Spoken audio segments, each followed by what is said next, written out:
Hey Josh, thanks for meeting me today. Look, we know you're the national director here, sales director, at Revolution360. So for everyone who doesn't know anything about Revolution360 and I guess what you do, can you give me a little bit of a rundown of the business and your position at the moment? Yeah, absolutely. So Revolution360 is owned by a family based in Sydney under the umbrella VMG. Revolution360 itself operates in the out-of-home industry. We specialise in anything urban and experiential, so things like street posters, hand-painted wall murals, out to things like doing things like taking over basketball courts and wrapping the pool at icebergs in Bondi, for example. So yeah, it's anything kind of targeting that kind of 18 to 34-year-old demographic in particular across the out-of-home space we specialise in. Okay, well, I'm here and you have been now for a couple of years, but let's take it back a bit, way back, all the way down to Channel 9 days, or 9 Network as they called it, and so you worked there for some time. What was that like? Yeah, it was great. It was my first job in media. Just finished my media course at RMIT and was lucky enough to land a gig at Channel 9, starting the sports sales department specifically, actually. As a little sales assistant. Good way to learn the ropes in TV and getting coffees, I'm assuming. Pretty much, getting the bagels and cleaning people's cars and whatnot. Basically my role was to look after all the big brand sponsorships that are associated with the sport. So we looked after, I remember Ford had a big partnership during the cricket, Holden at the time, with the NRL and whatnot. So just tracking how the ads perform during the sports, gathering all the ratings, making sure that we're delivering on our commitments to our sponsors, basically. Yeah, cool. And obviously this was straight after university and your studies? Straight in there. Wow. Finished up uni, went on footy trip, and then started Channel 9.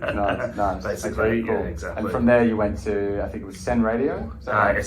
SEN, cool. SEN. So, basically I wanted to, I guess, cut my teeth a bit more in terms of learning how to really sell, because working at Channel 9, it kind of sold itself. Like most brands, especially at that time, back in 2008 when I started there, every brand wanted to be on telly, so it was more of an account management opportunity if I was to get promoted there. Whereas I definitely wanted to sort of learn sales a little bit more.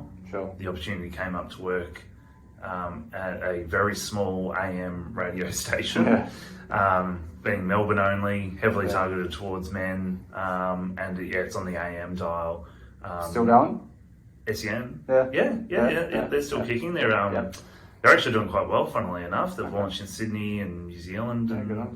So they're actually doing quite well, but particularly at that time, it was a hardcore sell. So that was definitely getting thrown in the deep end for sure. Yeah, sure. And then moving from there to Torch Media, wasn't it? Yep. A very, very short stint at Torch. And again, learn a lot, sort of in the out-of-home space, so specialising in retail. But their business at that time was going through a lot of changes and pivoting and whatnot.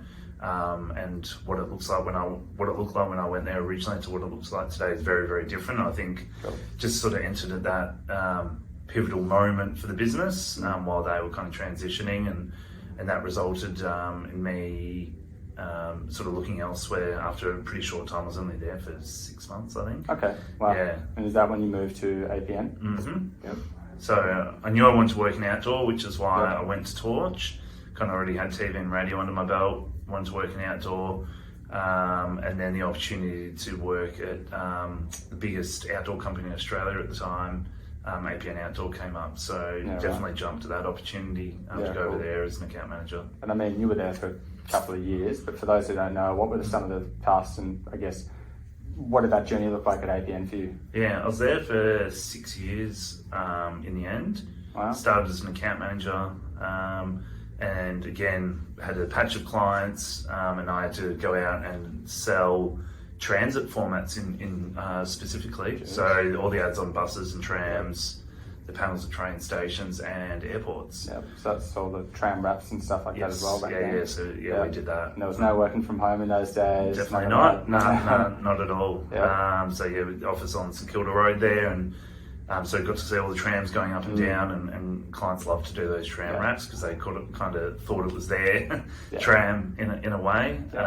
So that was a fun format to sort of sell and cut my teeth, and then after 4 years, got promoted to GSM over there, which was exciting. First sort of management role. So I had 2 reps under me and a coordinator as well. And I report into the Vic sales director. Okay, beauty. And obviously now, Revolution360. That's it. So been here 3 years now. Yeah, cool. Just gone very quickly. Yeah. And one of the reasons I think why they wanted to bring me over here was to kind of help that transition from being a grungy small format provider that no one's really heard of and sell formats that some people don't even really trust that much because it does happen in the street poster industry. They wanted me to try to help transition the business from that to, I guess, being considered like one of the major out-of-home providers. Yeah. For lots of viewers, obviously we live in a massive digital world, right? So for those people who are looking at, we've got agencies everywhere doing lots of digital. What do you say to that in terms of out-of-home? Is it still a booming industry? Has it still got a strong place in the market at the moment? We've had a bit of a renaissance, I think, because 2 things. I think one is that being static, you get 100% share of voice, which is nice. So all of a sudden we become very easy to measure from an audience data perspective, but also cost efficient because you're not sharing with any other brands. If you're up on posters, any of your audience measurement data is actually seeing your brand live at that point in time. And the second thing is, I think because there is so much digital out of home, it becomes a little bit less special.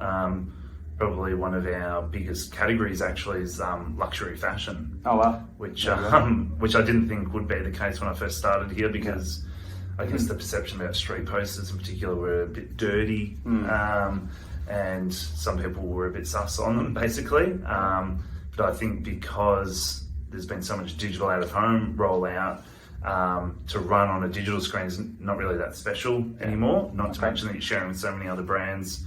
And as I mentioned at the start, targeting that 18 to 34-year-old demographic is right in the bullseye for a lot of those luxury brands.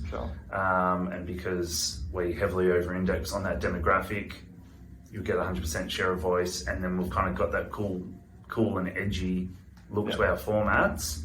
A lot of luxury brands are advertising with street posters at the moment. Yeah, for sure. Well, speaking of cool and edgy, I mean, I can't remember the exact campaign, but I know you ran one with Bondi Icebergs for a luxury brand. Bottega Veneta. That's it, Bottega Veneta, for everyone watching. Under the Kering umbrella of all those luxury brands. So they've been doing a bit with us, and they ran on street posters as well. We've had Gucci, Hermes, Oroton, fair few. So you've got connections in the luxury retail space? Yes, Does your wife enjoy that? She's always asking for discounts and whatnot. But handbags. No, even the guys that actually work on those brands don't get discounts themselves. Yeah, well, you heard it first. Exactly. Okay, and for anyone, I guess, in a similar path or journey to yours who wants to get an out-of-home media or just media in general, would there be any advice that you can give to those people? I would probably say networking is really key. If you're in uni, speak to your lecturers. They've often got pretty strong networks out in the actual industry. Seeing if you can intern places as well. Just trial either the agency side, client side, or sales side. Any way you can kind of get your foot in the door is really beneficial. And then let it be known that you are keen to work in this industry, and chances are someone knows someone that might know someone that can actually get you that in, because the actual formal education part of this industry is actually not super important, to be honest. Mine was only a 2-year advanced diploma course, and I barely got quizzed on it, and also a lot of the course material didn't really translate to the actual job.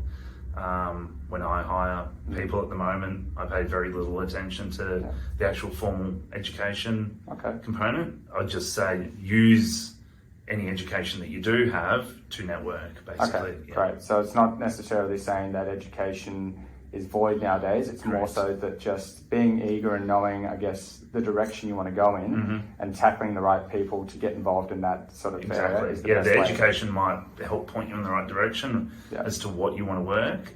Because when I started studying and entered RMIT, I actually wanted to get into the creative side. Oh, there you go. And as I went through the course, I realised I'm actually pretty shit at creative. Because there's a lot of talented people in that space, so I gave up on that and moved a bit more towards the media agency and the sales side. Yeah, right. Yeah. Cool. And obviously you enjoy it. Yes. Cool. No, and it goes well. And I think most people you'd probably talk to in the media industry have worked in there for a long time, you know. Yeah, nice. Because I think you do build those networks, you build friendships and whatnot. As you know, mutual friend of ours. And you actually do build genuine sort of relationships either with your clients or your co-workers, and there's a lot of fun opportunities to be had in the media industry, that's for sure. Yeah, nice. Yeah. Cool. All right, well, look, thanks for taking the time to speak to me today, and I'm sure everyone got a lot out of it. And we'll see you again soon. Done. Thanks, Sam. Thanks, Thomas.